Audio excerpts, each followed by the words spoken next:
Hello friends, ఈరోజైతే మీకు మంచి రెసిపీ చూపిస్తున్నానండి. ఏంటనుకుంటున్నారా? మనకు సమ్మర్లో చాలామంది ఇష్టపడే ఫుడ్ కొడుకు చారండి. నాకైతే చాలా ఇష్టం. దీన్ని మామిడికాయ చారు కూడా అంటారు. మనం బియ్యం కడిగిన నీళ్లు తీసుకోవాలండి. 2-3 సార్లు కడిగేశాక అప్పుడు పైన ఉన్న నీళ్ళు అయితే తీసుకోవాలి.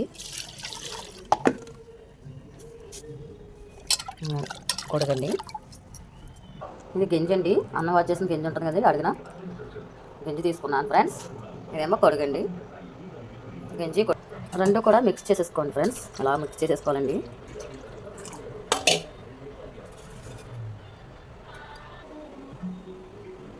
కొంచెం పసుపు,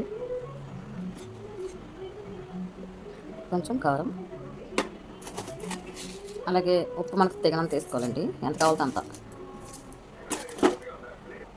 ఇంట్లో కావాల్సినవి ఏంటంటే మామిడికాయ, ఉల్లిపాయ, టమాటా, కరివేపాకు, పచ్చిమిర్చి అన్నీ కూడా కలిపేసుకున్నాను. నేను కోసుకొని పక్కన పెట్టుకున్నాను.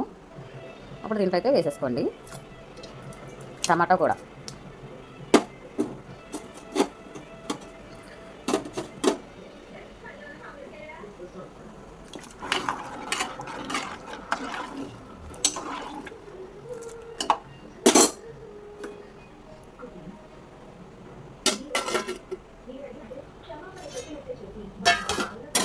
బాగా మరిగిపోయిందండి ఫ్రెండ్స్.